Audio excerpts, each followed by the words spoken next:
আর বাংলাদেশের মতন ৯৬টা দেশের খলিফা চোরের মতন একা একা মানুষের দুঃখ কষ্ট দেখতেছেন আর ঘুরতেছেন। হঠাৎ দেখতে পাই মরুভূমির ভিতরে তাঁবু টাঙ্গায়া, তাঁবুর মধ্যে দুইটা বাচ্চা মা মা বলে কাঁদতেছে, আর মা পাতিলে গোস্ত সিদ্ধ করতেছে আর বলতেছে, বাবা গোস্ত সিদ্ধ হলেই তোমাদের খাবার দেব। ওমর ফারুক চিন্তায় পড়ে গেলেন, দুম্বার গোস্ত হলে বড় জোর ৮ ঘন্টা লাগবে, উটের গোস্ত হলে বড় জোর ১ ঘন্টা লাগবে। এত গভীর রাত হয়ে গেছে, এখন পর্যন্ত গোস্ত সিদ্ধ হয় না। আমার মনে হয় এই মা সন্তানকে দয়া করে না। এখন লোকমা দিতে গিয়া তাঁবুর নিকটে গিয়ে বললেন, মা তোমার অন্তরে কি কোনো দয়া মায়া নাই? তোমার সন্তান ক্ষুধার জ্বালায় কাঁদতেছে, আর এত গভীর রাত হয়ে গেল এখন পর্যন্ত তোমার গোস্ত সিদ্ধ হয় না। মেয়েটা বলতেছে, পথিক তুমি কে গো? তোমাকে আমি চিনি না। এই গভীর রাত্রে এমন বিপদে আমি পড়েছি, আল্লাহ আমার খোঁজ নেয় না। বাংলাদেশের মতন ৯৬টা দেশের খলিফা, তার কোনো পুলিশ নাই, র্যাব নাই, একা একা। আর হামাকের বাংলাদেশের প্রধানমন্ত্রী ১ ঘন্টায় একলা বেড়াতে পারবে? চিন্তা করছেন? এমপি সাহেব পারবে? এমপি কি অবস্থা! আর বাংলাদেশের মতন ৯৬টা দেশের খলিফা চোরের মতন একা একা মানুষের দুঃখ কষ্ট দেখতেছেন আর ঘুরতেছেন। নাউজুবিল্লাহ বলেন। মানুষ কঠিন বিপদে পড়লে মানুষ কিন্তু এরকম কথা বলে। আমাদের শিশু বাচ্চাদেরকে যে হারে মারতেছে, তুমি আল্লাহ কি করতেছ? তুমি যদি ইব্রাহিম নবীকে নমরুদের আগুন থেকে বাঁচাবার পারো, তুমি যদি মুসা নবীকে সাগর রাস্তা বানাই দিবার পারো, তাহলে আমরা কি এতই পাপী হয়ে গেছি আমাদের মাসুম বাচ্চাগুলোকে ওরা মারতেছে? কি কন? মাঝে মধ্যে মানুষ বিরক্ত হয় না? মেয়েটা বিরক্ত হয়ে বলতেছে, এমন বিপদ আমি পড়ছি পথিক, যে আমার আল্লাহ আমাকে দেখবার পারতেছে না। মেয়েটা বলতেছে, আমার বাড়ি হলো ইয়ামিন দেশে। আমি শুনতে পাইলাম মদিনার খলিফা হযরত ওমর অত্যন্ত ভালো মানুষ। আমার 2টা এতিম বাচ্চাকে নিয়ে গতকাল বিকেলবেলা ওমরের দরবারে যাবার চাচ্ছিলাম, কিন্তু এত মানুষের ভিড় আমি ওমরের দরবারে ঢুকতে পারি নাই। আমি আমার 2টা বাচ্চাকে নিয়ে নিয়ত করলাম, আগামীকাল সকালবেলা ওমরের দরবারে যাব। রাতের বেলা তাঁবু টাঙ্গায়া 2টা বাচ্চাকে বুকের মধ্যে নিয়ে আমি সান্ত্বনা দিয়ে ঘুমাবার চাই। কিন্তু রাতটা যত বেশি হয়, আমার সন্তান 2টা খালি কান্দে। আমার সন্তান 2টা শুধু কান্দে কান্দে আর কান্দে। আমি তখন কি করব? ক্ষুধার জ্বালায় যখন কাঁদতেছে, আমি তখন সান্ত্বনা দেওয়ার জন্যে পাতিলের মধ্যে পানি আর পাথর দিয়ে নিচে আগুন জ্বালায়া আমি বলতেছি, বাবা গোস্ত সিদ্ধ হলেই তোমাদের খাবার দেব। আমি মনে করেছিলাম আমার সান্ত্বনার বাণী শুনে আমার 2টা সন্তান ঘুমিয়ে যাবে, কিন্তু এদের পেটে এত খিদা লাগছে যে খিদার কারণে এরা ঘুমাবার পারতেছে না। আমি মা হইয়া বলতেছি, পথিক সকালবেলা পর্যন্ত আমার 2টা সন্তান হয়তো আর বাঁচবে না। সঙ্গে সঙ্গে ওমর ফারুক বললেন, মা একটু ধৈর্য ধরো, মা একটু ধৈর্য ধরো। ওই পাথর পানি গরম না করে তুমি তোমার সন্তান 2টাকে বুকের মধ্যে নিয়ে একটু ধৈর্য ধরো। গভীর রাত্রে এক দৌড়ে বাইতুল মালের দরজায় ডাক দিলেন, আসলাম দরজা খুলে দে রে আসলাম, দরজা খুলে দে। আসলাম দরজা খুলে দিলে ওমর ফারুক বললেন, খাবার একটা বস্তা আমার মাথায় উঠে দে। আসলাম বলে, আমি হলাম চাকর, আপনি হলেন আমির, খাবার বস্তা গভীর রাত্রে কোথায় নেওয়া লাগবে? ওমর ফারুক বললেন, আসলাম একজনের পাপের বোঝা আর একজন মাথায় নেয় না, দে আমার মাথায় উঠে দে। এখন আসলাম কি করবে? উলিল আমরে মিনকুমকে মানতে গিয়া ওই খাবারের বস্তা ওমর ফারুকের মাথায় দিলেন। ওমর ফারুক বস্তার 2 মোড়া ধরে দৌড়ানো শুরু করলেন। আসলাম বলতেছি, আমির আল মুমিনিন, এই ওজনের বস্তা নিয়ে দৌড়ালে আপনি যদি পড়ে যান আপনার কষ্ট হবে।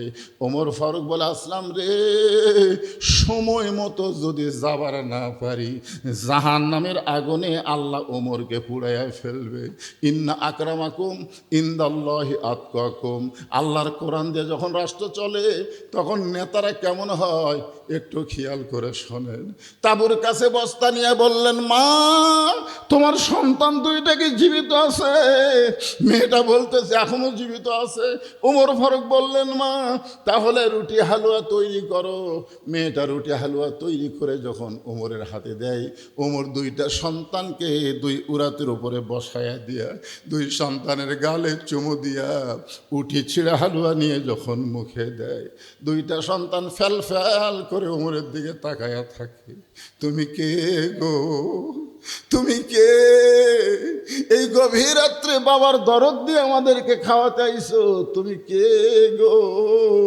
সঙ্গে সঙ্গে ওমর ফারুক দুইটা হাত আল্লাহর দরবারে তুলে বলতে, আল্লাহ এ অধমকে জাহান্নামের আগুন থেকে তুমি বাঁচায় দাও। মেয়েটা বলতেছে, পথিক আমি ভালো মানুষের গল্প শুনেছি, কিন্তু মানুষ এমন ভালো হয় কোনোদিন তা কল্পনা করতে পারি নাই। আজকে শুনে নাও রে পথিক, উমরকে যদি আল্লাহ মদিনার খলিফা না বানায়া তোমারে যদি মদিনার খলিফা বানায় দিত, তাহলে আল্লাহ তাআলা মদিনাকে আল্লাহর জান্নাত ঘোষণা করত। লিল্লাহে তাকবীর। এই যে একটা সংবিধান আমাদের বাংলাদেশে তো আছে, তা কতকগুলা দলের লোকেরা কয় পবিত্র সংবিধান। আচ্ছা, মানুষ যে সংবিধান লেখে সেই সংবিধান কোনোদিন পবিত্র হবার পারে? যে শালাই সংবিধান লিখছে সে হয়তো সিগারেট খেতে খেতে লিখছে, কিংবা হয়তো অজুই করেনি, না পাক অবস্থায় লিখতে পারে। জোরে কোন কথা, ঠিক কথা কর না কেন? যাই সংবিধান লিখছে তার নাম হলো ডক্টর কামাল, ওই নামাজ পড়ে কিনা আল্লাহ ভালো জানে।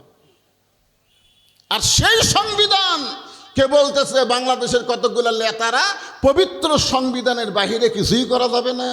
এই মানুষের তৈরি সংবিধান কোনোদিন পবিত্র হয় না। পবিত্র সংবিধান হচ্ছে আল্লাহর কোরআন। জোরে কোন কথা, ঠিক কিনা? হ্যাঁ, এই জন্যে তো আমাদের একটা স্লোগান হলো আল কোরআনের আলো ঘরে ঘরে। বাদ দেন তো, ঘর আরো চলবি ঘর। আপনারা মনে করেন যে বক্তারা ওয়াজ করে এই কয় মাস, আপনাদের দোয়ায় আমি ওয়াজ করি 12 মাস, এমনকি রমজান মাসে আমি ওয়াজ করি। তো 12 মাস ওয়াজ করতে তো বগুড়াতে আপনারা দেখতে পারবেন না। তার মানে বাংলাদেশের বহু জেলায় আমি ওয়াজ করি। বাংলাদেশের সমস্ত জেলায় গিয়ে এবারের যা সাইজ দেখতেছি তাতে মনে হয় ওরা যতই গাল গল্প করুক আর চলবি না, যতই গাল গল্প করুক আর খাওয়া নাই। যার প্রমাণ ডাকসু আর জাকসু দেখাই দিছে, সামনে রাকসু আর সাকসু আসতেছে। জোরে কোন কথা, ঠিক কি না? এত% ভোট আমাকে, এত% ভোট আমাকে। মানুষের সব দেখা হলো শেষ। আগামীতে প্রত্যেকটা মুসলমান দেখবে আল্লাহর কোরআনের বাংলাদেশ। জোরে কোন কথা, ঠিক কিনা? শুধু মুসলমান না, হিন্দুরাও পর্যন্ত বলতেছে আল্লাহর কোরআনের ভালো মানুষের দেশ আমরা দেখতে চাই। এই জন্যে আর ঘরে ঘরে না ভাই, এবার সাইজ মতো স্লোগান দেওয়া লাগবে। রাজি আছেন? আল কোরআনের আলো বলবেন সংসদে জালো, আল কোরআনের আলো, কোরআন হাদিস যেখানে, দুনিয়ার মুসলমান লিল্লাহে তাকবীর। এখন আপনাদেরকে এই সংবিধান সম্পর্কে সামান্য একটা আইডিয়া দিচ্ছি। সুন্দর একটা রাষ্ট্র যদি তৈরি করতে চান, তাহলে মানুষের তৈরি সংবিধান দিয়া সুন্দর রাষ্ট্র হবে না। সুন্দর রাষ্ট্র গঠন করতে গেলে আল্লাহর কোরআনের সংবিধান লাগবে। জোরে কোন, ঠিক কিনা? এই কোরআন দিয়ে যখন রাষ্ট্র চলবে তখন নেতা কেমন হবে? কেমন ভালো। বাংলাদেশের মতন 96টা দেশের খলিফা, আমাদের বাংলাদেশের মতন 96টা দেশের খলিফা হযরত ওমর পবিত্র জুমার দিনে মসজিদের মেম্বরে দাঁড়ায়া খুতবা দিচ্ছেন। জুমার দিনে মসজিদের মেম্বরে দাঁড়ায়া যখন খুতবা দেন, মাঝখান থেকে একজন সাহাবী দাঁড়িয়ে বলতেছে, ইয়া আমির আল মুমিনিন, আপনার খুতবা আমরা শুনব না, আপনার খুতবা আমরা শুনব না। বাংলাদেশের মতন 96টা দেশের খলিফা খুতবা দিচ্ছেন, আর একজন সাধারণ সাহাবী দাঁড়িয়ে বলতেছে, আমির আল মুমিনিন, আপনার খুতবা আমরা শুনবো না। ওমর ফারুক বললেন, আমার অপরাধ কি? বলে, আপনার অপরাধ হলো আমাদেরকে খাটো পাঞ্জাবি দিয়ে আপনি লম্বা জুব্বা পরে খুতবা দিচ্ছেন। আমাদেরকে বাইতুল মাল থেকে খাটো পাঞ্জাবি দিয়ে আপনি লম্বা জুব্বা পরে খুতবা দিচ্ছেন। এই লম্বা জুব্বা আপনি কোথায় পাইলেন? যতক্ষণ পর্যন্ত না বলবেন ততক্ষণ পর্যন্ত আপনার খুতবা আমরা শুনব না।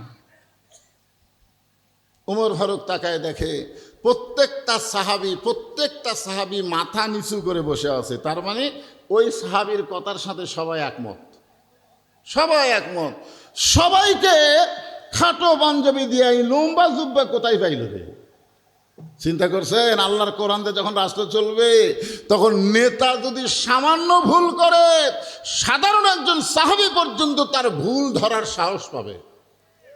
আর বর্তমানে যদি নেতা কোনো ভুল করে আর কেউ যদি ভুল ধরে, ওই পিটন খায় আর জান যাবি। তোরে কথা কন না কেন? কথা কন।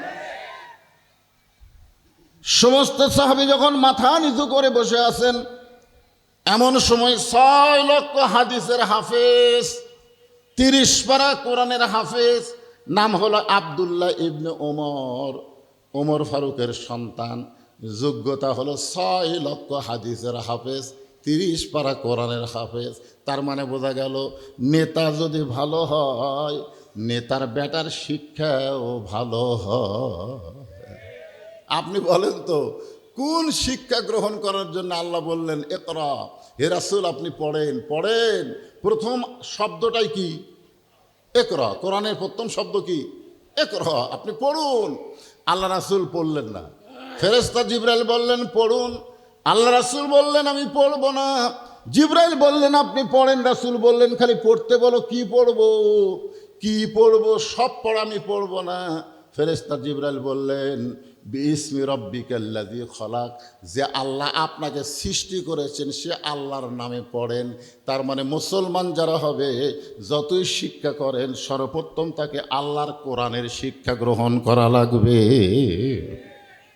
সবাই ঠিক বলতেছে না? সবাই ঠিক? কারা কারা ঠিক দেখে হাত তোলেন তো দেখি। লিল্লাহে তাকবীর, মাশাআল্লাহ। তাহলে চিন্তা করেন, আপনাকে এই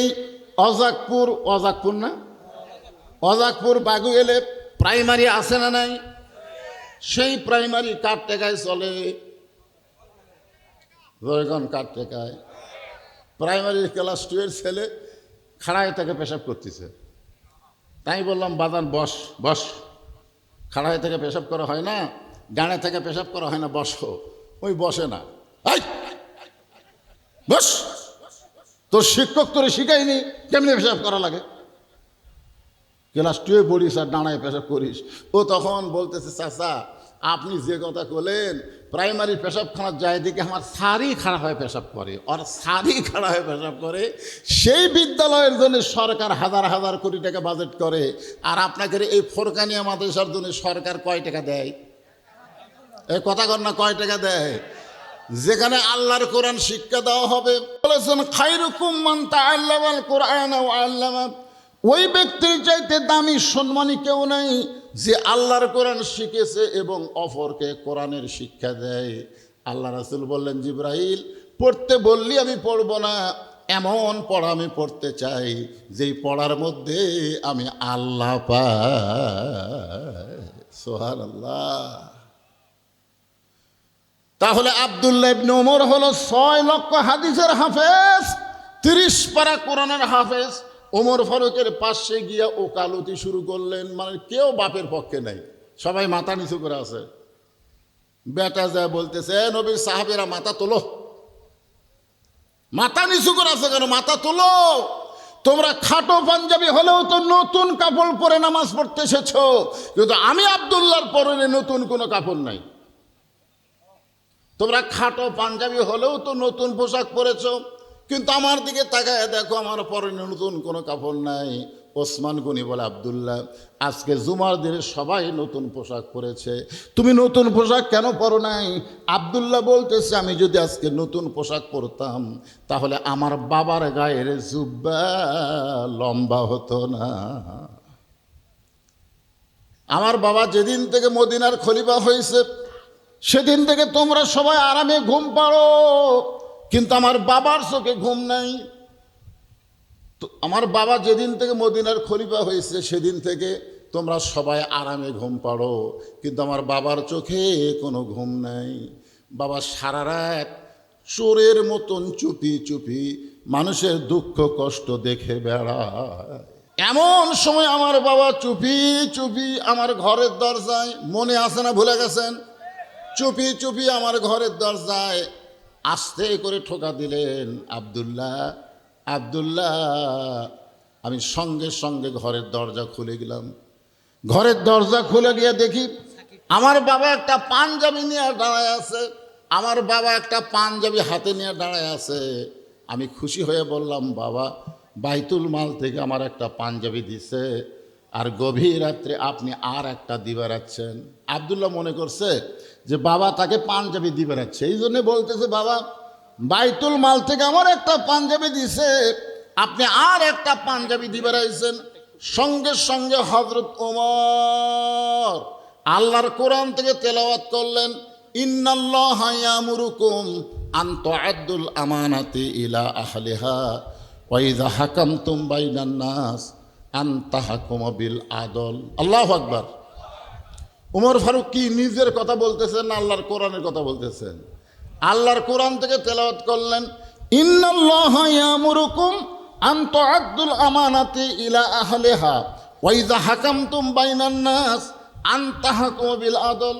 আব্দুল্লাহ রে, আল্লাহর কোরআন দিয়ে যখন রাষ্ট্র চলবে তখন সবাই সমানভাবে, ওয়া ইযা হাকামতুম বাইনান নাস, আমি তখন হাকিম হয়ে মানুষের আদল ইনসাফের বিচার করব।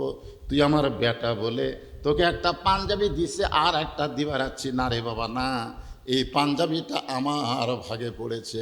তুই বল রে আব্দুল্লাহ, আগামীকাল জুমার দিনে এই খাটো পাঞ্জাবি গায়ে আমি যদি খুতবা দেই তাহলে তোর কেমন লাগবে? আমি একজন ইমাম মানুষ, আমি যদি খাটো পাঞ্জাবি গায়ে দিয়ে নামাজ পড়াই তোর কেমন লাগবে? আব্দুল্লাহ বলে, বাবা, তাহলে আমি কি করব? আপনি হলেন অর্ধ জাহানের খলিফা, আপনি আমার কাছে আইছেন, আমি কি করব? ওমর ফারুক বললেন, বেটা রে, তোর পাঞ্জাবিটা হামাক দান করে দে, তোর পাঞ্জাবিটা হামাক দান করে দে বাবা। আব্দুল্লাহ বলে, গভীর রাত্রে আমার পাঞ্জাবি আমার বাবাকে দান করে দিলাম। বাবা আমার পাঞ্জাবি নিয়ে, তার পাঞ্জাবি নিয়ে যখন রওনা দিল, আমি পিছনে পিছনে রওনা দিয়ে দেখি বাবা ঘরের মধ্যে ঢুকে বাবার পাঞ্জাবি আমার পাঞ্জাবি একত্র করে বাবা লম্বা জুব্বা বানাইছে, আর সেই জুব্বা বানায় খুতবা দেয়। এখন বলো, বাবার খুতবা শোনা যায় কি না যায়?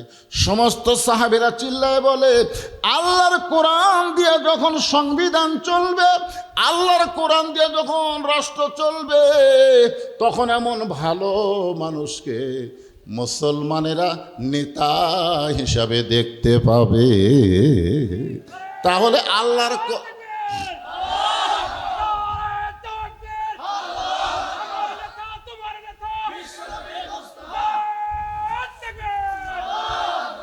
আল্লাহর কোরআন দিয়ে যখন রাষ্ট্র চলবে তখন ভালো মানুষকে নেতা হিসাবে দেখা যাবে। আমরাও কি চাই? আল্লাহর আইন চাই, সৎ লোকের কথা কন না কেন, সৎ লোকের শাসন চাই, আল্লাহর আইন চাই। আল্লাহর আইনে সৎ লোক, বদ লোক যায় ওটি পারবি না তো, কারণ খুব ঠেলা আছে।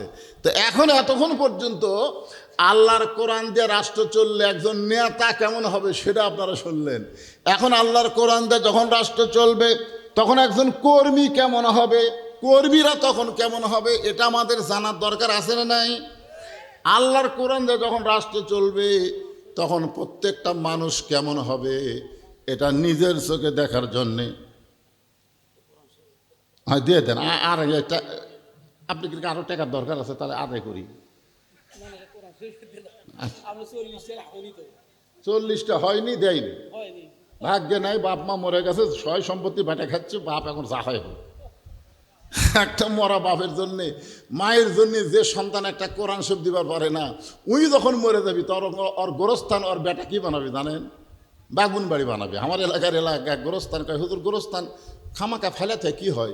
আমি আলু বাগুন লাগাই। হুজুর লাগা, যা ফেলাতে কি হইব, যাতা জায়গার দাম নেই। হ্যাঁ, একটু মনোযোগ দিয়ে শোনেন। একজন কর্মী কেমন? আপনারা যারা বসে আছেন আপনারা সকলেই হবেন কর্মী। সুবহানাল্লাহ বলেন। অর্ধজাহানের খলিফা হযরত ওমর ছদ্মবেশে মদিনার অলি গলি ঘুরতেছে একটা কর্মী দেখার জন্যে। হঠাৎ হযরত ওমর দেখতে পায় বিস্তীর্ণ মরুভূমির মধ্যে একজন রাখাল উট আর দুম্বা চড়ায়। হযরত ওমর শুধুমাত্র আল্লাহর কোরআন দেখার জন্যে, শুধুমাত্র কোরআনটা কেমন, কোরআন কাগজে লেখা একটা কিতাব না, কোরআন হলো বাস্তব জীবনে আমল করার একটা গ্রন্থ। জোরে কোন ঠিক কিনা? রাখালকে সালাম দিয়ে বললেন, রাখাল ভাই আমার পেটে ক্ষুধা লাগছে, আমি উটের এক পেয়ালা দুধ চাই। রাখাল মুচকি মুচকি হাসে। ওমর ফারুক বলে, রাখাল আমি তোমারে সালাম দিলাম, উটের দুধ চাইলাম, আর তুমি মুচকি মুচকি হাসো। রাখাল বলে, তোমার সালামের উত্তরও দিব না, তোমাকে উটের দুধও দেওয়া যাবে না। ওমর ফারুক বললেন, আমার অপরাধ কি? রাখাল বলতেছে, তোমার অপরাধ হলো আগে তোমার পরিচয় দাও। ওমর ফারুক চিন্তায় পড়ে গেলেন যে আমি অর্ধ পৃথিবীর খলিফা হইয়া ছদ্মবেশ ধারণ করে আল্লাহর কোরআন দেখতে চাই, আর এই বেটা বলতেছে আপনার পরিচয় না দিলে আপনার সালামের উত্তর দিব না, উটের দুধও দিব না। আমি এখন কি পরিচয় দিব? আমি কি পরিচয় দিব? এমন সময় আল্লাহর কোরআন এসে বলতেছে, ওমর রাখাল যখন তোমার পরিচয় চাইছে তুমি আসল পরিচয় দাও। তোমার আসল পরিচয় হলো মিল্লাতা আবিকুম ইব্রাহিম হুয়া সাম্মাকুমুল মুসলিমিন। কি বুঝলেন? আসল পরিচয় বদলু শীত, আসল পরিচয় বক্তা, আসল পরিচয় ইমাম, আসল পরিচয় বীর মুক্তিযোদ্ধা, আসল পরিচয়ের কন্ট্রাক্টর, এগুলো আসল পরিচয় না, এগুলো হলো ভেজাল পরিচয়। আসল পরিচয় হলো আমরা মুসলমান। জোরে কোন আসল পরিচয় কি?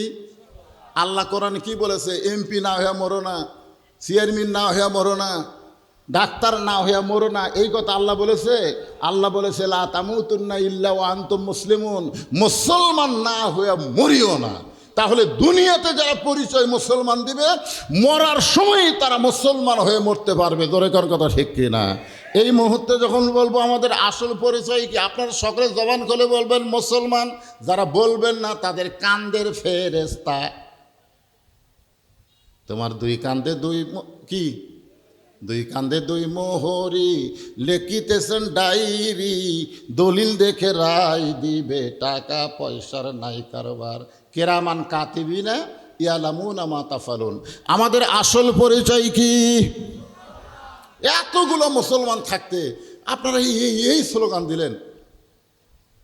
ফেরেশতারা বলতেছে, আল্লাহ আমরা তোমার কোরআনের মাহফিলে গেলাম, তোমার বান্দার পরিচয় দিল আমরা মুসলমান।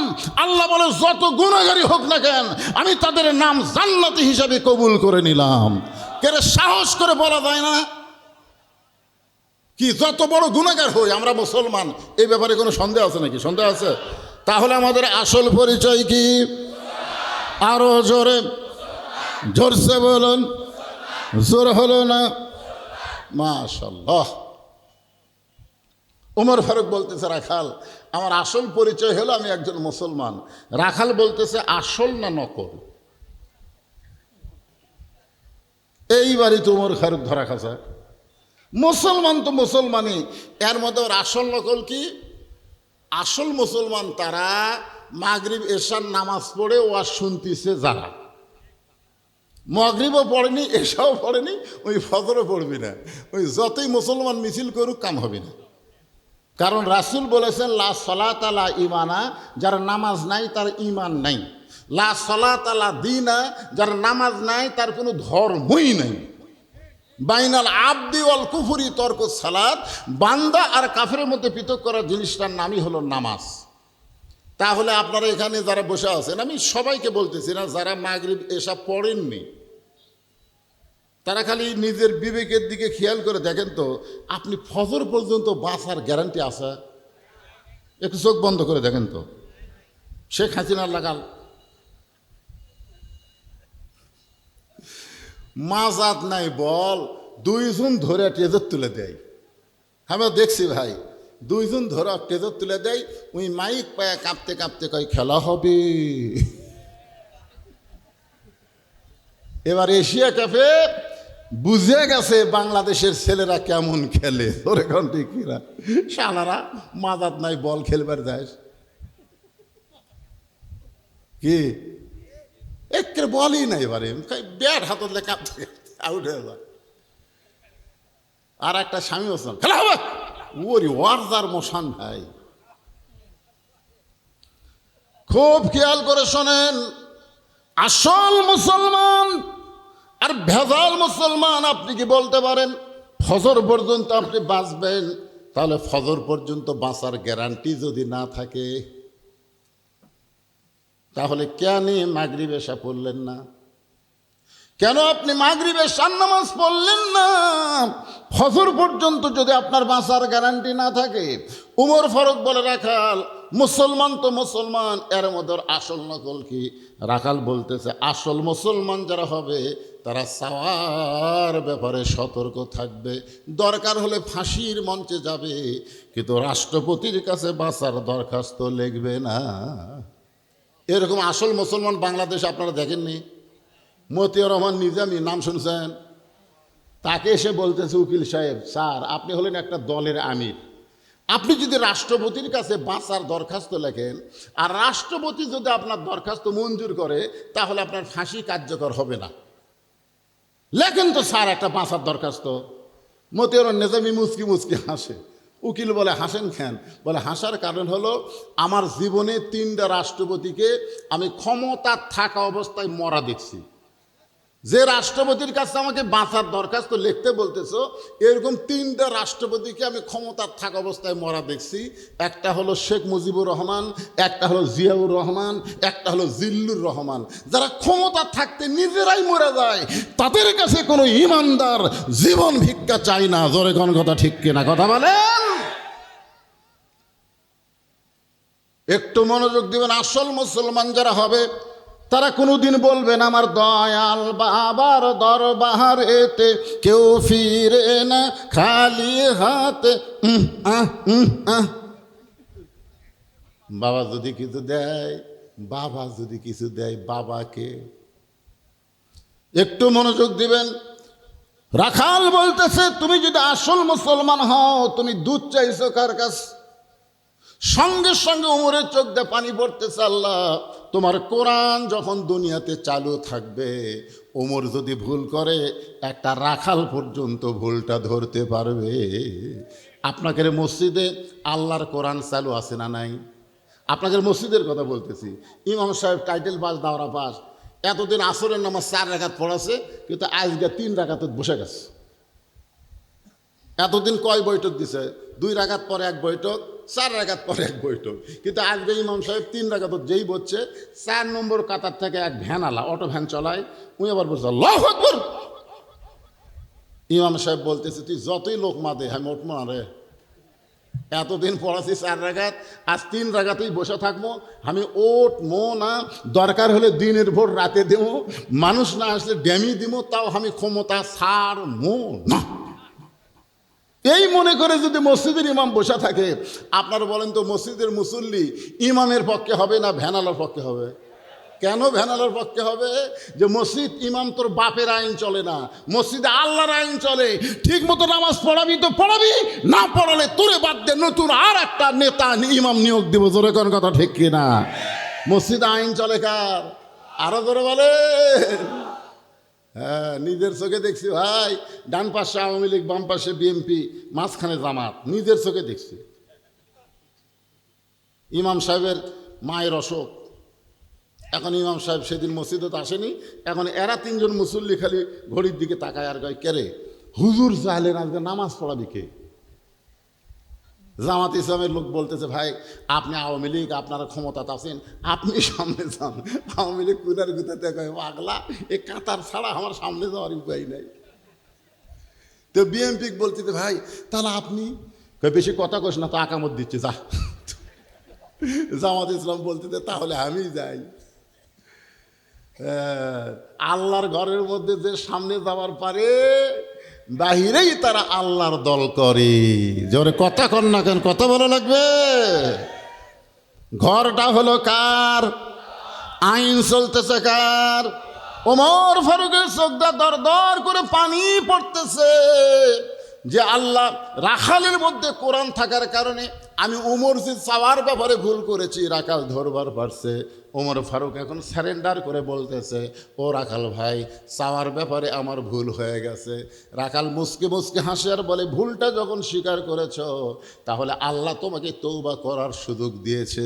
আপনি যত পাপ করেন না কেন, সারা জীবন আপনি বেনামাজি হয়েছেন। আজ থেকে যদি আপনি নিয়ত করেন, আল্লাহ ফজর থেকে আমি আর নামাজ বাদ দেব না, আল্লাহ বলে, পাগল রে, যত নামাজ না পড়ার পাপ হয়েছে, এ নিয়ত করার সঙ্গে সঙ্গে আমি আল্লাহ তোর জীবনের গুনাহ মাফ করে দিলাম। এই শব্দের অর্থের নাম হলো তওবা। তওবা মানে ফিরে আসা। উমর ফারুক বলতেছে, রাখাল ভাই আমি তওবা করতেছি। রাখাল বলে, তুমি মূর্খ মানুষ, তুমি তওবা কেমনে করবা? উমর ফারুক বলে, আমি মূর্খ, তুমি কেমনে কও? বলে, চাওয়ার ব্যাপারে যে সতর্ক হয় না, সে হলো দুনিয়ার সবচাইতে বড় মূর্খ। এবার রাখাল হযরত ওমরকে তওবা পড়াচ্ছেন, আস্তাগফিরুল্লাহ। যারা মাগরিব এশার নামাজ পড়েননি অথবা যারা এশার নামাজ পড়েছেন, সকলেই আমরা তওবা করব, কারণ যেভাবে নামাজ আদায় করা দরকার আমরা সেইভাবে পারি নাই। আর যারা পড়ি নাই তারা তো পড়িনি, মারাত্মক ভুল করেছি। এই জন্য সবাই মিলে আমরা তওবা করতেছি। সকলে আমার সঙ্গে পড়েন, আস্তাগফিরুল্লাহ। পড়ো যুবকেরা, সবাই পড়ো বাবা। আস্তাগফিরুল্লাহ রব্বি মিন কুল্লি জামবি ওয়া তুবু ইলাইহি লা হাওলা ওয়ালা কুওয়াতা ইল্লা বিল্লাহিল আলিয়্যিল আযীম। ওমর ফারুক তওবা করার পরে বলতেছে, ও রাখাল ভাই, আল্লাহর হস্তে উটের এক পেলা দুধ দাও। ও রাখাল ভাই, আল্লাহর হস্তে উটের এক পেলা দুধ দাও। রাখাল মুস্কি মুস্কি হাসে। ওমর ফারুক বলে, রাখাল আবার হাসতেছো কেন? রাখাল বলে, তওবা করার পরে তুমি আবার মুনাফিকি করলে। লিমা তাকুলু মা লা তাফআলুন। আল্লাহু আকবার। রাখাল বলতেছে হযরত ওমরকে, তোমার মুখের সাথে মনের মিল নেই, তুমি সত্যি করে বলো তো, আমি কি উটের মালিক? আমি যদি উটের মালিক হইতাম, তুমি আমাকে রাখাল বললা কেন? আমাকে যখন রাখাল বলেছ, তখন তোমার মন বলতেছে আমি উটের মালিক না। আর মালিক বাদ দে, রাখালের কাছে চাইলেও রাখাল দিবার পারবে না। ও পথিক, সত্যি যদি আল্লাহর হস্তে উটের এক পেলা দুধ চাও, তাহলে এখান থেকে ওই যে মালিকের বাড়ি, ওই মালিকের বাড়ির দরজাত যাও। ওই মালিকের বাড়ির দরজাত গিয়া বলো, মালিক তোমার রাখাল উট আর দুম্বা চড়াই। তুমি মালিক যদি হুকুম দাও, তাহলে রাখাল আল্লাহর হস্তে উটের এক পেলা দুধ দিবে। ওমর ফারুক মুসকে মুসকে হাসি আর বলে, রাখাল ভাই। রাখাল বলতেছে, আজকে দেখার জন্য আইছে, দেখা হলেই চলে যাবো, আর কোনোদিন আসবো না। ওসমান গনি চোখের পানি নিয়ে বলতেছে, ভাইজান আমি বহু বছর হলে সামনে কাতারে নামাজ পড়ি, এখন পর্যন্ত আমার দেখার ভাগ্য হলো না। রাখাল বলতেছে, আমার দিকে তাকান তো দেখি। ওসমান গনি রাখালের দিকে তাকায়, যেই তাকাইছে, রাখাল বলতেছে, চোখের মুনি তো ভালোই আছে, তা আপনি দেখবার এসে দেখবার পান না। ওসমান গনি যাকে দেখতে চায় তিনি আর কেউ না, তিনি হলেন নামাজের মালিক আল্লাহ। জোরে গান সুবহানাল্লাহ। বুখারী শরীফের কিতাবুল ইহসানের মধ্যে আল্লাহ রাসূল বলেছেন, আনতাবুদুল্লাহ কাআন্নাকা তারাহু ফাইন লাম তাকুন তারাহু ফাইন্নাহু ইয়ারাকা। যখন কোনো আল্লাহর বান্দা নামাজের সিজদায় যাবে, ও আল্লাহকে দেখতে পাবে। আল্লাহ যদি দেখা সম্ভব না হয়, আল্লাহ তারে দেখতেছে এ বিশ্বাস তার কলিজায় আসবে। তাহলে নামাজ পড়তে গেলে আমাকে কে দেখে? কথা কন না কেন, কে দেখে? আল্লাহ। আল্লাহ। এই জন্যে নামাজের সময় যে পোশাক পরবেন, সে পোশাকের নাম হবে লেবাসুত তাকওয়া। লেবাসুত তাকোয়া, তাকোয়া লেবাসও তাকোয়া মানে কি? তাকোয়ার পোশাক। আপনি এমন একটা শার্ট গাউট দিয়েছেন, এমন এক ফুল প্যান্ট পরছেন, রুকুর থেকে যখন সেজদাত গেছেন, পিছনে ওই জিনিসটা পিছন দিকে ঠেলা টেবা হয়ে আছে। দ্বিতীয় কাতারে মুসল্লি কয়, কে রে মাল কি পড়ে যাচ্ছে রে। আর ও যদি একটা পাঞ্জাবি পরতো, পিছনে যতই টেবা হোক পাঞ্জাবি দিয়ে ওরা ঢাকা যেত। জোরে কথা কর না কেন রে ভাই রে, কথা কর না কেন? হ্যাঁ, নামাজ নামাজ নামাজ। আপনি ডিসির বাড়িতে গেলে, এসপির ঘরত গেলে, এমপির ঘরত গেলে ভালো পোশাক পরেন, আর 4 হাতা গামছা গাওয়ার দিয়ে নামাজে যাচ্ছে। আমার এক চাষা 4 হাতা গামছা গাওয়ার দিয়ে মসজিদে যাচ্ছে। আমি বললাম, কে চাষা আপনার পাঞ্জাবি নাই? আমাকে বলছি যে ফতুয়া দে, তুই ফতুয়া দে, গামছা গাওয়ার দিয়ে নামাজ হবে না। তা আমি বললাম, এই জন্যই তো হাসিনা তোর দেখা পারে না রে। কেন গামছা গাওয়ার দিয়ে মসজিদে এলে ক্ষতি কিরে? আমি বললাম, চাষা এই গামছা গাওয়ার দিয়ে আপনি বিয়ের বাড়ি যাওয়ার পারবেন? চাষা বলছে, তুই কি মনে করছিস আমার পাঞ্জাবি নাই? এই বছরে 5টা পাঞ্জাবি বানাচ্ছি। এই গামছা গাওয়ার দিয়ে আপনি জামাইয়ের বাড়ি যাওয়ার পারবেন? চাষা ভাই তোর মাথা খারাপ নাকি রে? জামাইয়ের বাড়িতে কেউ গামছা গাওয়ার দিয়ে যায়? ও বিয়ের বাড়ি যাওয়া পারবেন না, জামাইয়ের বাড়ি যাওয়ার পারবেন না, আর আল্লাহর ঘর মসজিদে আসতেছেন। যদি আপনার পাঞ্জাবি না থাকতো তাহলে আল্লাহ আপনাকে ছাড় দিত। জোরে কথা কন না কেন ভাই, কথা কন। এই জন্য বিশ্বাস করবেন, আনতাবুদুল্লাহ কান্নাকা তারাহু ফাইল্লাম তাকুন তারাহু ফাইন্নাহু ইয়ারাকা। আল্লাহু আকবার। যখন আল্লাহর সেজদা দিবেন তখন আপনি আল্লাহকে দেখতে পাবেন। যদি আল্লাহ দেখা সম্ভব না হয়, আল্লাহ আপনাকে দেখতেছে, এ বিশ্বাস আপনার কলিজায় আসবে। যে আল্লাহর শারীরিক সুস্থতা এবং মানসিক প্রশান্তি, আসলে আমাদের অনেকের শরীর সুস্থ থাকে কিন্তু মনের মধ্যে শান্তি থাকে না। কিন্তু যতক্ষণ এই জান্নাতের বাগানে বসে থাকবেন, আল্লাহর রহমতে আপনাদের শরীরও ভালো থাকবে, মনও ভালো থাকবে। কারণ আল্লাহ কোরআনে বলেছেন, ইন্নামাল মুমিনুনা আল্লাযীনা ইযা যুকিরাল্লাহু ওয়াজিলাত কুলুবুহুম। ওয়াজিলাত কুলুবুহুম শব্দের অর্থে বহু ব্যাখ্যা করা হয়েছে। তার মধ্যে একটা হলো মনের ভিতরে শান্তি থাকবে। সুবহানাল্লাহ বলেন। আল্লাহর কোরআনের মধ্যে আল্লাহ সেই পাওয়ার দিয়েছেন। তো যারা শারীরিকভাবে মানসিকভাবে সুস্থ হয়ে আজকের এই জান্নাতের বাগানে বসে পড়েছেন, আমরা সকলেই আল্লাহর দরবারে শুকুর গুজার করছি। সকলেই আমার সঙ্গে বলেন, রব্বানা লাকাল হামদ হামদান কাসীরান তাইয়িবান মুবারাকান ফীহি। আমরা প্রশংসা করলাম কার? কেন করলাম? প্রায় মাহফিলে প্রশ্নটা আমি করি, কিন্তু অনেকে উত্তর দিবার পারে না। আল্লাহর প্রশংসা করার কারণ আছে না? না এমনি এমনি করি আমরা, এমনি এমনি কারণ আছে। এই যে গতকাল ভাষায় দিল, কি ভাষায় দিল বুঝবার পারতেছেন? ভাষায় দেয়নি, কি সব নমস্কার করলো, এ খাবার দিল সে খাবার দিল, কিন্তু দেখা গেল কিছুই হলো না। 10 হাত লিয়া দাঁড়ায় থাকলো, কুত্তা মুতা দিলেও খেতাবার পারলো না। জোরে কোন কথা ঠিক কি না? ওরাই বোঝে যে এইটার কোনো ক্ষমতা নাই, এর ভাষায় দাও, লাত্তি গুড়ি মাইরা সব ভাঙ্গা দিল। চিন্তা করে দেখেন, আল্লাহ কোরআনে বলেছেন, ওমাইয়াবতাগি গায়রাল ইসলাম দীনান ফালান ইউকবালা মিনহু। ইসলাম ছাড়া অন্য কোনো ধর্ম কেউ যদি গ্রহণ করে, আল্লাহ বলেছেন কখনোই তা কবুল করা হবে না। আল্লাহর কাছে একমাত্র কবুলযোগ্য ধর্মের নাম কি? আর আমরা জন্মসূত্রে মুসলমান। সুবহানাল্লাহ বলেন। আমাদের ভাগ্য কি ভালো যে রুহের জগতে আল্লাহ আমাদের রুহগুলোকে পছন্দ করে দুনিয়ার জগতে মুসলমানের ঘরে আমাদের কবুল করেছেন। আমাদের মতন ভাগ্যবান কে আছে যাদের নবীকে আল্লাহ বিশ্ব নবী বানায় দিছে? জোরে কেন সুবহানাল্লাহ। আমাদের মতন ভাগ্যবান কেউ আছে নাকি? এই যে একটা গান শুনছিলাম ছোটবেলায়, আছেন আমার মুক্তার, আছেন আমার ব্যারিস্টার, শেষ বিচারের হাইকোর্টেতে তিনি আমায় করবেন পার, আমি পাপী তিনি জামিনদার। কি ভাগ্য দেখছেন! এটা শেষ বিচার। শেষ বিচার মানে বাংলাদেশের বিচার না।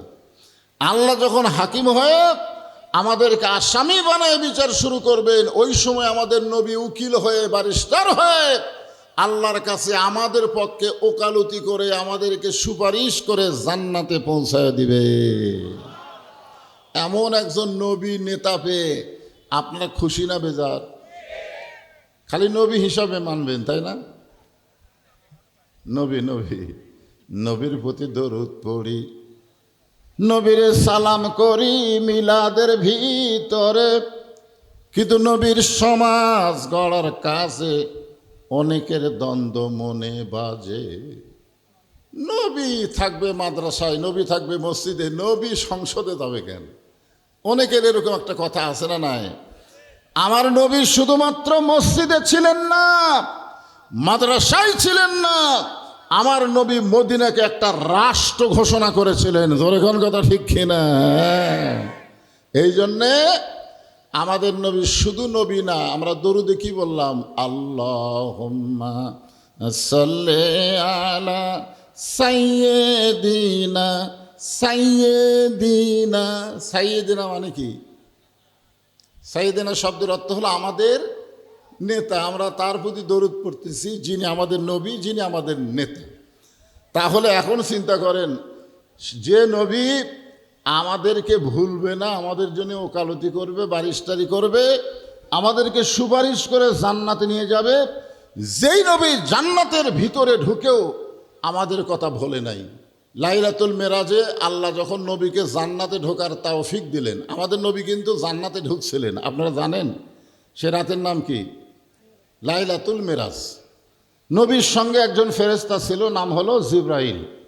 ফেরেশতা জিবরাইল বললেন, ইয়া রাসূলুল্লাহ, আপনি যদি জান্নাত থেকে বের না হন, আল্লাহ আপনাকে জান্নাত থেকে বার করে দিবে না। কেন দিবে না? কারণ জান্নাতের একটা শর্ত আছে। এই কোরআন শরীফ যারা পড়েন তারা দেখবেন জান্নাতের শর্ত কি? সালামুন আলাইকুম তিবতুম ফাদখুলুহা খালিদিন। কেউ যদি একবার জান্নাতে প্রবেশ করে, আল্লাহ তাকে চিরস্থায়ীভাবে জান্নাত দিয়ে দেয়। জিবরাইল বলতেছে, আপনি যদি জান্নাত থেকে বের না হন, আল্লাহ আপনাকে বার করে দিবে না। খামাখা দুনিয়াতে গিয়ে আপনার লাভ কি? আমাদের নবী দুনিয়াতে যে কয়দিন ছিলেন, শান্তিতে ছিলেন না কষ্টে ছিলেন? সবাই এক বাক্যে বলেন, শান্তি না কষ্ট? যেই বছর রাসূল মেরাজ করেছেন, ওই বছর আবার বেশি কষ্ট। মানে মেরাজের বছর, যেই বছরে আল্লাহ রাসূল আল্লাহর আরশে গেছিলেন, ওই বছরে রাসূলের জীবনে সবচাইতে বেশি কষ্ট।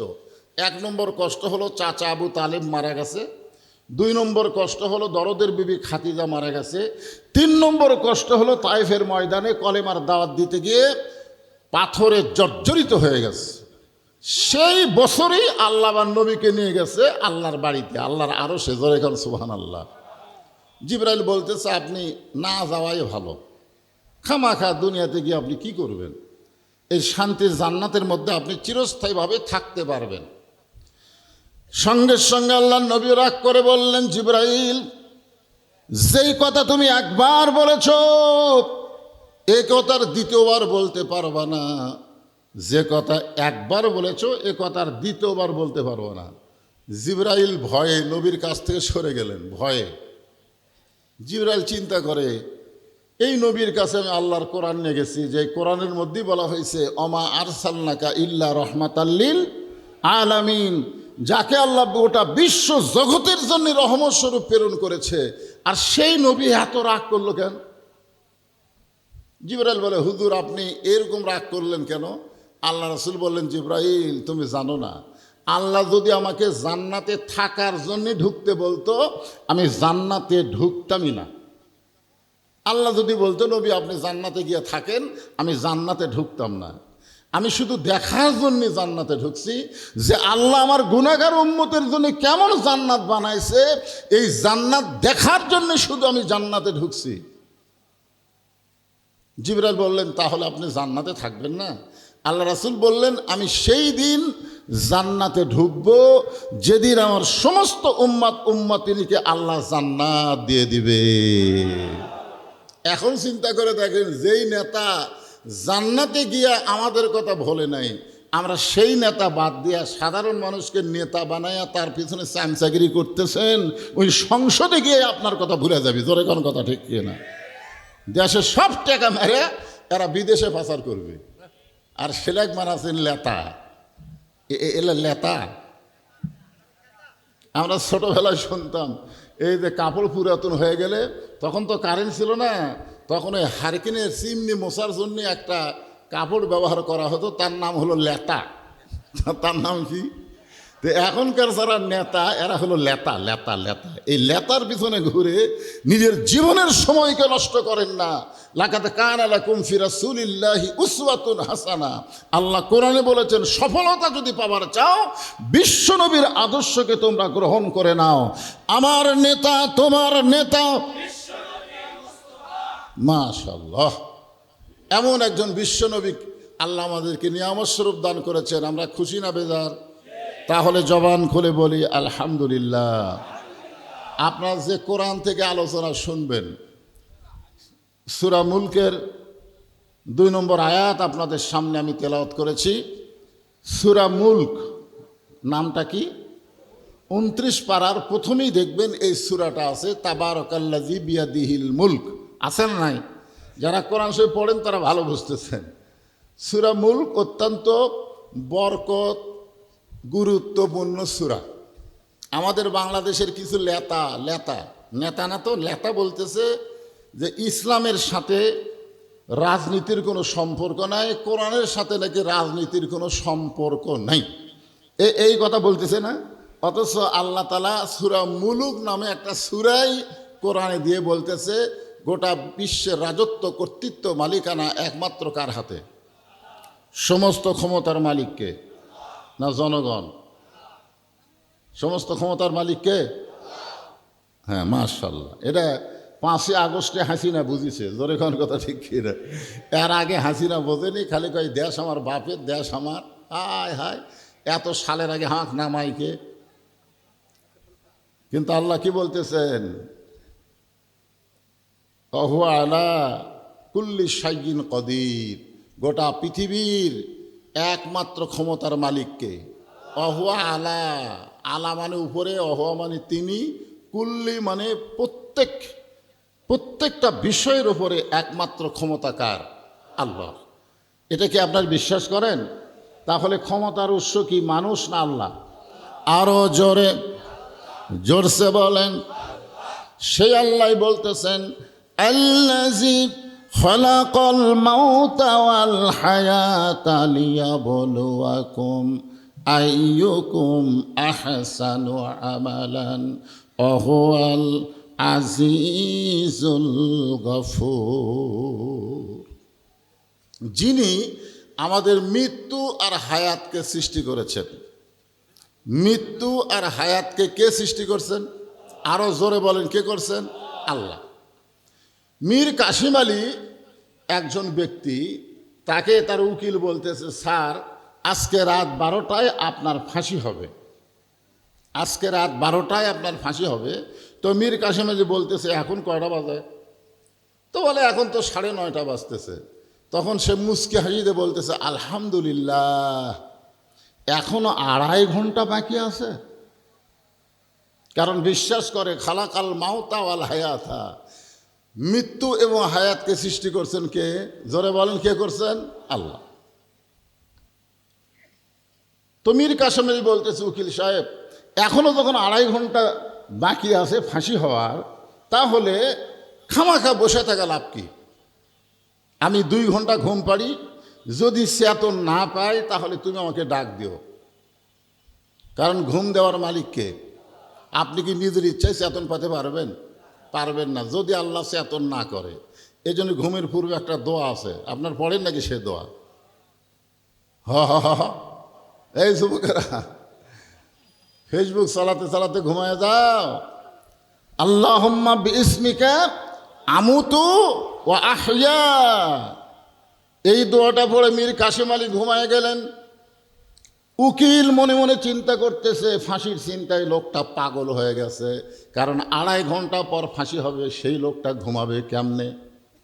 উকিল মনে মনে করছে যে এই ফাঁসির চিন্তায় পাগলা হয়ে গেছে, 2.5 ঘন্টা পর যার ফাঁসি হবে সেই লোকটা ঘুমাবার পারবি, এই মনে করে উকিল বার হয়ে গেছে।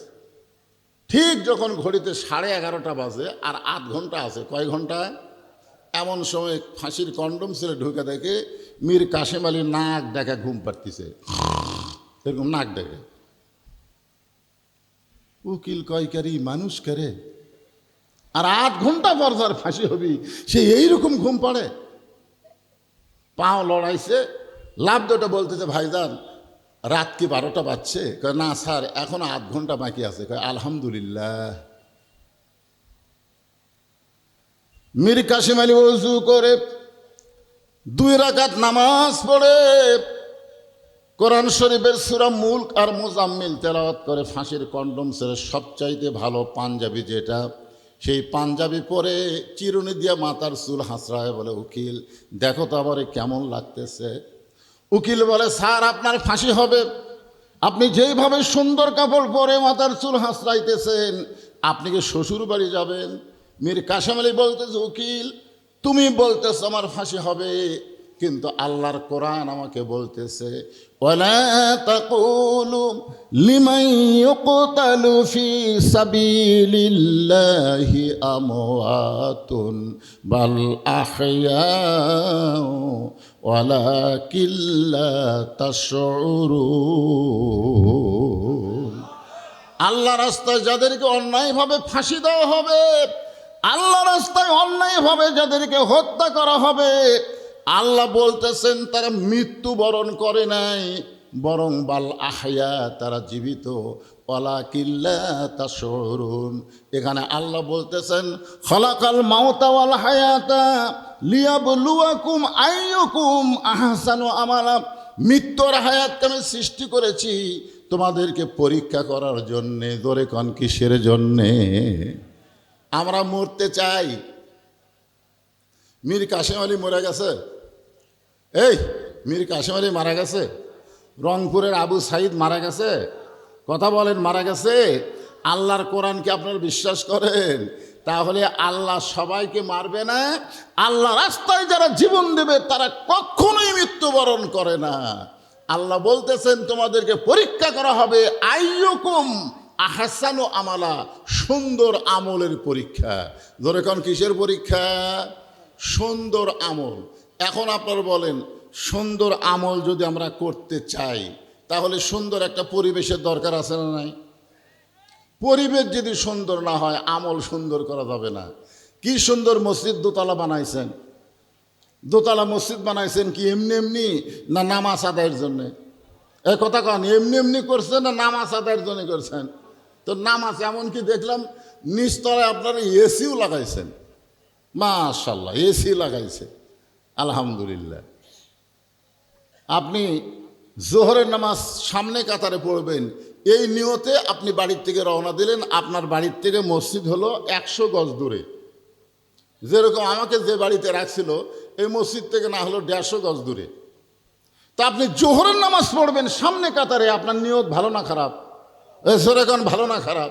তো আপনি বাড়ি থেকে ওযু করে সামনে কাতারের নিয়তে বের হলেন, কিন্তু রাস্তার মধ্যে 2টা বেপর্দা নারী আপনার 2 চোখত পড়ছে, মানে রাস্তা দিয়ে 2টা বেপর্দা নারী যাওয়া আসা করতেছে, সেই নারী আপনি দেখবার চাননি তারপরেও পড়িছে। চোখের মধ্যে কেউ কি মশা ফালাবার চায়? তারপরে পড়ে কি পড়ে না? ধরে কোন পড়ে কি পড়ে না? মোটর সাইকেল যারা চলায় এদেরকে বলবেন ভট করে একটা পড়ে গেছে। তো এখন 2টা বেপর্দা নারী আপনার 2 চোখত পড়ছে, আপনি নাউজুবিল্লাহ নাউজুবিল্লাহ বলতে বলতে মসজিদে আসলেন। আসার পরে সামনে কাতারে এসে নিয়ত করলেন ইলা জিহাতিল কাবাতি শরীফাতে আল্লাহু আকবার। মুখ আছে কাবার দিকে, চোখ আছে সেজদার দিকে, আর মন খালি বলতেছে রাস্তাত কি দেখলাম রে, রাস্তাতে 2টা কি দেখলাম রে। কি এখন আপনারা বলেন যতই মসজিদ ভালো হোক রাস্তা যদি ভালো না হয়, বেপর্দা মুক্ত নারী যদি রাস্তায় চলে তাহলে সেই রাস্তা দিয়ে বেপর্দা নারী দেখে এসে সামনে কাতারে যতই নামাজ পড়েন মন থাকবে একদিকে, মুখ থাকবে আর একদিকে। জোরে কোন কথা ঠিক কি না? তাহলে এখন সুন্দর পরিবেশ যদি তৈরি করতে চান, তাহলে সুন্দর একটা সমাজ লাগবে। জোরে কোন কি লাগবে? সুন্দর একটা সমাজ লাগবে, যেই সমাজের মধ্যে কোনো বেপর্দা নারী থাকবে না, সমস্ত নারীরা হবে পর্দানিশী। আল্লাহ কোরআনে বলেছেন, অকরনা ফি বুয়ুতিকুন্না ওয়ালা তাবাররাজনা তাবাররুজাল জাহিলিয়াতিল উলা। আল্লাহু আকবার। আচ্ছা, কোরআনের আয়াত যখন আপনারা শোনেন, আপনাকে ঈমান বাড়ে না কমে? তো ঈমান বাড়ার লক্ষণ কি? ওয়াইযা তুলিয়াত আলাইহিম আয়াতুহু জাদাতুহুম ঈমানাও ওয়া আলা রাব্বিহিম ইয়াতাওয়াক্কালুন। এইবারে বোঝা গেল। এখন সামাজিকভাবে মেয়েরা যেন বেপর্দায় না থাকে, তাহলে পরিবেশ সুন্দর করতে গেলে সুন্দর একটা সমাজের দরকার আছে না নাই? কথা হোহা করা লাগবে, তারপরে ওয়াজের তাফসীর বুঝতে পারবেন। সুন্দর একটা সমাজ যদি তৈরি করতে চান, তাহলে সুন্দর একটা রাষ্ট্রের দরকার আছে না নাই? এক লোক এক ওয়াজে এক বক্তা ওয়াজ করছে, আবু হানিফা রহমতুল্লাহ আলাই 100 বার আল্লাহ দেখছে। তখন ওই ফতুয়া খুঁজতেছে, কে রে, মুসা নবী আল্লাহ দেখতে পারছিল, রব্বি আরিনি, আল্লাহ কয় লাম তারানি, আর আবু হানিফা দেখলো। কে রে, এই হাদিস কি মুসা নবীর সময় ছিল? এই হাদিস আল্লাহর নবী দিয়েছে। তার মানে বোঝা গেল উম্মতে মুহাম্মাদি যালিকা ফাদলুল্লাহ ইউতিহি মান ইয়াশা, আল্লাহু যুল ফাদলিল আযীম। উম্মতে মুহাম্মাদের মধ্যে হযরত আলী প্রত্যেক সেজদায় আল্লাহর কুদরতি পায়ে সেজদা করেছে। জোরে কর সুবহানাল্লাহ, সুবহানাল্লাহ বলে। ওসমান গনি বলতে, যে ভাইজান, বহু বছর হলো আমি দেখবার আসি, কিন্তু এখন পর্যন্ত দেখতে পাইলাম না, আর তুমি আজকের দিনই দেখতে পাইবা। রাখাল বলতেছে, তাহলে তুমি আমার হাত ধরো, আমি নিজেও দেখব এবং তোমাকেও দেখায়া দিব। সুবহানাল্লাহ খান। রাখাল ওসমানকে বলতেছে, তাহলে তুমি আমার হাত ধরো, আমি নিজেও দেখব, তোমাকেও দেখায় দিব। এমন সময় আল্লাহর কোরআন ওসমান গনির সামনে এসে বলতেছেন, ইয়া আইয়ুহাল্লাযীনা আমানু তাকুল্লাহা ওয়া কুনু মা'আস সাদিকিন। আচ্ছা, আপনারা যে মসজিদের ইমামের পাশে ইক্তেদা করেন, ইক্তেদাই তো বিহাজাল ইমাম কন না? এ ভাই কন কি কন না? এই ইমামকে আমরা অনুসরণ করি। তাহলে ওই ইমাম যেই দল করে, আপনারা যদি সেই দল না করেন, তাহলে ইক্তেদা হবে? এইবার আটকে গেছেন। না না, মনে করেন যে হুজুরের পাশে বলতেছেন ইক্তেদাই তো বিহাজাল ইমাম, আল্লাহু আকবার, তাহলে হুজুরকে আপনি ইক্তেদা করতেছেন। হুজুর যে দল করে, আপনি আবার সেই দল করেন না। তখন ফেরেশতারা কয়, আল্লাহ ই কি? আল্লাহ কয়, আস্ত মুনাফিক। ইমাম করে আল্লাহর দল, আর এই মুসল্লি করে শয়তানের দল। ওসমান গনি আল্লাহর কোরআনের আয়াত বলতেছে, ইয়া আইয়ুহাল্লাযীনা আমানু তাকুল্লাহা ওয়া কুনু মা'আস সাদিকিন, ওয়া কুনু মা'আস সাদিকিন। খুব খেয়াল করেন ভাই, এর দিকে দিয়েন না, এদিকে দিয়েন না, মাইকের সমস্যা। ওয়া কুনু মা'আস সাদিকিন, সত্যবাদী তোমরা সাথী হও, এ কথা কার? তাহলে আপনারা বলেন তো, মানুষের তৈরি আইন যা যারা কথা কয় তারা সত্যবাদী, না আল্লাহর আইনের কথা যারা বলে তারা সত্যবাদী? কারা সত্যবাদী? আপনি মানেন বা না মানেন, সত্যি কথাটা বলেন তো, মানুষের তৈরি আইনে যারা কথা বলে তারা সত্যবাদী, না আল্লাহর কোরআনের আইন দিয়ে যারা কথা বলে তারা সত্যবাদী? তা আল্লাহ কার সাথে থাকবার বলছে? ওয়াকুনু মা'আস সাদিকিন, তোমরা সত্যবাদীর সঙ্গে থাকো। ওসমান গনি রাখালের হাতটা ধরে বসে আছে, মনের মধ্যে বড় আশা, নিজের যোগ্যতাই দেখতে পাইনি, আল্লাহ আজকে এমন একটা ভাই পাইছি যে নিজেও দেখবে এবং আমাকেও দেখাই দিবে। ওসমান গনি রাখালের হাতটা জোর করে চেপে ধরে আছে। কিছুক্ষণ পরে যখন নামাজের সময় হয়, জামাতের সময় হয়, এমন সময় মুয়াজ্জিন আকামত শুরু করেছে। মুয়াজ্জিন যেই মাত্র আকামত শুরু করেছে, এমন সময় হযরত ওমর মেহরাবের মধ্যে ঢুকতেছে। সুবহানাল্লাহ খান। এখন আপনারা বলবেন, হুজুর ওমর ফারুক মেহরাবে কোন দিক দিয়ে ঢুকলো? আমাদের মসজিদের ইমাম তো দরজা দিয়ে এসে মেহরাবে ঢোকে। যখন আল্লাহর কোরআন দিয়ে রাষ্ট্র চলবে, প্রত্যেকটা ইমাম হবে একজন নেতা, আর নেতার জন্য দরজা দিয়ে আসা মেহরাবে ঢোকা চলবে না। ওই মেহরাব থেকে ছোট্ট একটা গেট থাকবে, গেটের ওই পারে একটা রেস্টরুম থাকবে। কারণ মিজানুর রহমান আজহারি একদিন বলেছিল যে একটা মাহফিলে কিছু পুলিশ কম থাকার কারণে আমার হাত ফুলে উঠছিল। মানুষ খালি সবাই মুসাফা করবি, খালি মুসাফা করবি, খালি একটু হাতত একটা হাত ঠেকাবি, এই হাত ঠেকাবার যায় ওর হাত বালুশের মতন ফুলে উঠছে। তাহলে ওমর ফারুকের যদি সমস্ত সাহাবি একবার করে হাতের সাথে হাত ঠেকাবার চায়, কারণ রাসূল বলেছেন আমার পরে কেউ যদি নবী হতো লাউকানা ওমর, ওমরকে আল্লাহ নবী বানাই দিত। তাহলে দরজা দিয়ে যদি ইমাম মেহরাবে যাবার চায় আর সবাই খাড়া হয়ে যদি হাতের সাথে হাত লাগাবার চায়, তাহলে ওমরের হাতের অবস্থা কি হবে? কথা কন না কেন, কি হবে? এই জন্যে কোরআন দিয়ে যখন রাষ্ট্র চলবে, তখন মেহরাব থেকে ছোট্ট একটা দরজা, দরজার ওই পারে ইমাম রেস্ট করবে। যেই মাত্র মুয়াজ্জিন আকামত দেবে, তখন ইমাম মেহরাবের মধ্যে ঢুকবে। যেই মাত্র মুয়াজ্জিন আকামত দিয়েছে, ওমর ফারুক মেহরাবের মধ্যে ঢুকেছে। ওসমান গনি রাখালের হাতটা ধরে আছে, আর রাখাল খালি কে রে, এটা তো উই হামাক করলো, আবার উই সেটি দাঁড়ালো। ওসমান গনে হাত ধরে আছে, আর রাখাল খালি চিন্তা করতেছে এটা একই তো, একই মাল। যেই মুয়াজ্জিন বলেছে কদ কামাতিস সালাহ, কদ কামাতিস সালাম, সঙ্গে সঙ্গে রাখাল আল্লাহু আকবার। যেই মাত্র রাখাল আল্লাহু আকবার কইছে, ওসমান গনি রাখালের হাতটা ছেড়ে দিয়ে বলে ভাইজান, ইমাম সাহেব ভুল করলে মানুষ লোকমা দেয়, এখন পর্যন্ত আকামতি শেষ হয় নাই, আর আপনি আল্লাহু আকবার লোকমা দিলেন। রাখাল বলতেছে এই জন্যই তো তুই কানা, এই জন্যই তুই দেখবার পাস না আমি কি জন্যে লোকমা দিলাম নিয়ে তুই জানিস না। এই কথা যেই মাত্র রাখাল বলেছে, দ্বিতীয় কাতারের একজন সাহাবী দৌড়ে এসে রাখালের হাতটা হেসকা টান দেয়, বলে তোকে সামনে কাতারে দেখি আমার সন্দেহ হয়েছিল, এতক্ষণ যে মহান ব্যক্তি তোর হাতটা ধরেছিল, এই মহান ব্যক্তিকে তুই চিনিস? রাখাল বলতেছে ভাইজান আমি বারান্দাত নামাজ পড়ি ভাই, আমি ভিতরের কাউকে চিনবার পারি না। বলে আরে পাগল, যারা তুই কানা কানা বলে তিরস্কার করতেছিস, এই মহান ব্যক্তি হলো আল্লাহর নবীর ডবল জামাই ওসমান গনি। যেই মাত্র বলেছে আল্লাহ নবীর ডবল জামাই ওসমান গনি, রাখাল চোখ দিয়ে দর দর করে পানি ছাড়ে আর কান্দার বলে এই জন্যই তো আমি বারান্দায় নামাজ পড়ি, এই জন্যে মসজিদের ভিতরে ঢোকার সাহস কোনো দিন পাইনি, কিন্তু ওই পথিক আমার সর্বনাশ করছে।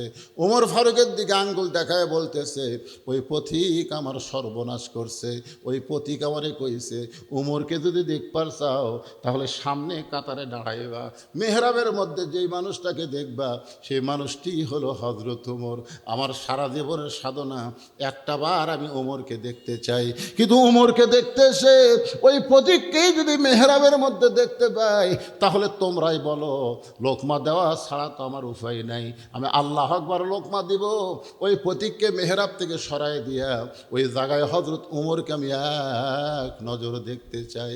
হাজার হাজার সাহাবীরা কান্দে, সমস্ত সাহাবীরা যখন কাঁদতেছে, রাখাল চিল্লে বলে বারান্দায় নামাজ পড়া ভালো, এই ভিতরে কেন কান্দা কান্দি শুরু হয়ে গেল?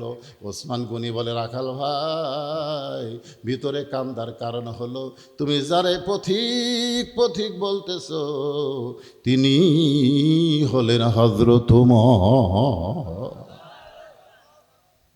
গাছের গোড়া কাটলে গাছটা যেমন পড়ে যায়, রাখাল তেমনি পড়ে গিয়ে কাটা মুরগির মতন ছটফট করে আর বলে আমির আল মুমিনিন, আমি আপনাকে তওবা পড়াইছি, আমি আপনাকে মুনাফিক কইছি, আমি আপনাকে ভণ্ড কইছি, এত কথা বলেছি গো আমির, অধম রাখালকে আপনি কিছুই বলেন নাই।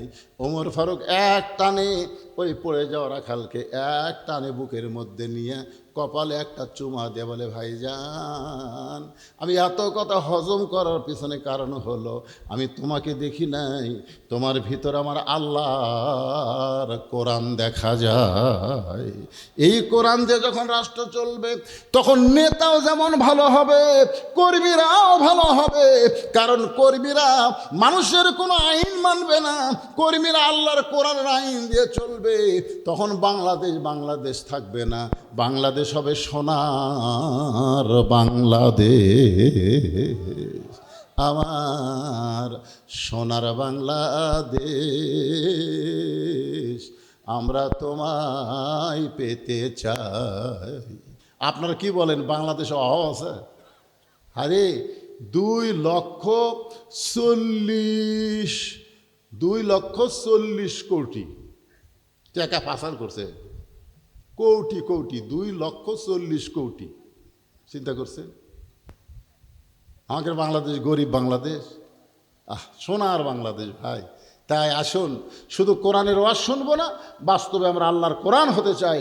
কোরআন হতে গেলে কোরআনওয়ালা মানুষের সঙ্গে আমাদের সম্পর্ক রাখার দরকার আছে না নাই? আল্লাহ যেন তৌফিক দেয়। বৃষ্টি হলো মাশাআল্লাহ, আল্লাহ কবুল করেছে আজকের মাহফিলকে। কত কষ্ট করেছে এনার আল্লাহ, সমস্ত কষ্টের যে প্রতিদান হয় সে হেদায়েত স্বরূপ তাদের প্রতিদান দান করে দাও। ধরে কোন আমিন। সকলের জন্য দোয়া হবে। ইস্তেগফার পড়েন, ইস্তেগফার, আস্তাগফিরুল্লাহ। একজনও উঠবেন না, উঠবেন কেন? ভালো লাগছে তো, এত ভিজা মাটির উপর আপনারা বসে আছেন ঘন্টার পর ঘন্টা। আলহামদুলিল্লাহ। আস্তাগফিরুল্লাহ রব্বি মিন কুল্লি জামবি ওয়া তুবু ইলাই, লা হাওলা ওয়ালা কুওয়াতা ইল্লা বিল্লাহিল আলিয়্যিল আযীম। ভাইজান দোয়া করে দিন। আল্লাহুম্মা আমিন। আল্লাহুম্মা আনতাস সালাম ওয়া মিনকাস সালাম, তাবারাকতা ইয়া যাল জালালি ওয়াল ইকরাম। আয় আল্লাহ তাআলা, তোমার বান্দারা কত কষ্ট করে, কত মেহনত করে, কত সুন্দর করে আজকের জান্নাতের বাগান লাগাইছে। আল্লাহ গো, মেহেরবানি করে তোমার জান্নাতের বাগান যারা সুন্দর করে লাগালো কষ্ট করে, তাদের সকলকেই আল্লাহ তুমি হেদায়েত দিয়া দিও। হেদায়েতের নূর তাদের গলায় পরায় দিও। আজকের মাহফিলকে আল্লাহ তুমি কবুল করে নাও। এই মাহফিলের শুরু থেকে শেষ পর্যন্ত যত আলোচনা হয়েছে আল্লাহ, এর মধ্যে যদি ত্রুটি হয়, ভুল হয়, মাফ করে দাও। এর যা হাদিয়া মঞ্জুর করো। সোনার মদিনায় নবী পাকের রওজা মুবারকে আল্লাহ কবুল করে নাও। তামাম আম্বিয়াই কেরাম, আসহাবে কেরাম, উম্মাহাতুল মুমিনিন, শহীদ শহীদান, জান্নাতুল বাকি, জান্নাতুল মাওয়া সহ পৃথিবীর যত গোরস্থানে যত মুর্দা শুয়ে আছে আল্লাহ, সকলের আরওয়াহ পরে হাদিয়া কবুল করো। আল্লাহ, এ ওয়াজাকপুরে একজন আল্লাহর ওলি শুয়ে আছেন আল্লাহ, তার রুহে মুবারকে হাদিয়া কবুল করো। আয় আল্লাহ তাআলা, আমরা যারা হাত তুলেছি, আমাদের জনম দুঃখনী মা যাদের দুনিয়াতে নাই আল্লাহ গো, যাদের বাবা দুনিয়া থেকে চিরতরে চলে গেছে আল্লাহ, মেহেরবানি করে মা বাবার কবরকে জান্নাতের টুকরা বানিয়ে দাও। আল্লাহ, আমাদের দাদা দাদি, নানা নানি, আত্মীয় স্বজন, শ্বশুর শাশুড়ি যাদের কবরে গেছে আল্লাহ, কবরবাসীদের তুমি মাফ করে দাও।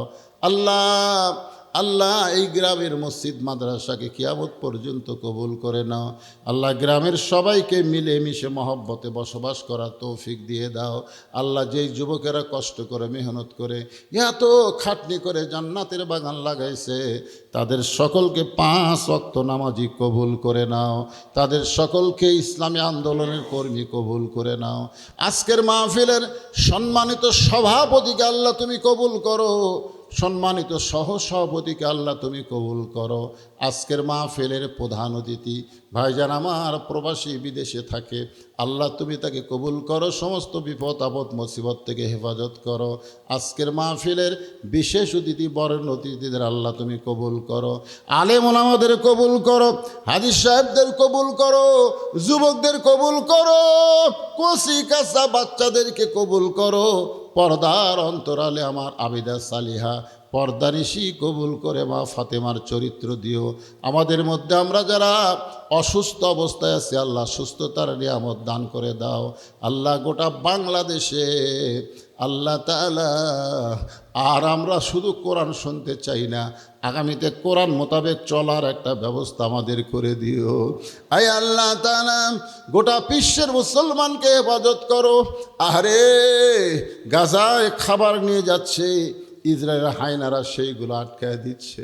আল্লাহ গো, ফিলিস্তিনকে তুমি স্বাধীন মুক্ত দেশ করে দাও, গাজার মুসলমানকে হেফাজত করো। যারা দুনিয়া ছেড়ে বিদায় হয়ে গেছে আল্লাহ, তাদের শাহাদতের উচ্চ মর্যাদা দান করে দিও। আল্লাহ মেহেরবানি করে আমরা মিলেমিশে মহব্বতে সবাই যেন বসবাস করতে পারি, সে তৌফিক দিয়া দিও। সুবহানা রব্বিকা রব্বিল ইজ্জাতি আম্মা ইয়াসিফুন ওয়া সালামুন আলাল মুরসালিন আলহামদুলিল্লাহি রব্বিল আলামিন। কত মানুষের জানাজা নামাজ আমরা পড়েছি, এই দুই হাত দিয়ে কত কবরে মাটি দিয়েছি। একদিন আমরা সবাই মরে যাব, যেদিন আমাদের মৃত্যু হবে দিনটা যেন জুমার দিন হয়, মাসটা যেন রমজান মাস হয়।